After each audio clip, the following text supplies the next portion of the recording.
In this guide, I'm going to show you guys how to enable location on Instagram map.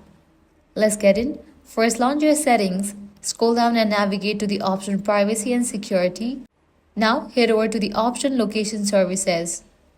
Here you're going to find different apps. Click on the app Instagram.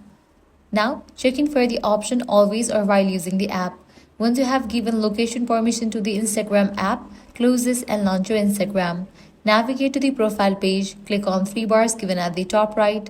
Now, here you're going to find different section, scroll down, head over to this section for professionals. Under that, you're going to find the option Hide Story and Live and Location. Click on that.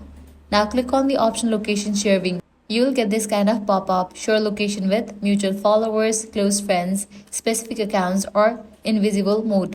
In order to turn on location, what you will need to do is select any of these options as mutual followers, close friends or specific accounts. Likewise, to view the location of other users, what you have to do is navigate to the chats page. Now at the top, you will be able to find the option map. Clicking on that, you will be able to find the location of the users who has shared their location. And that's it. This is how you can easily turn on location on Instagram map. If this guide helped you out, do not forget to like, share and subscribe. Thanks for watching.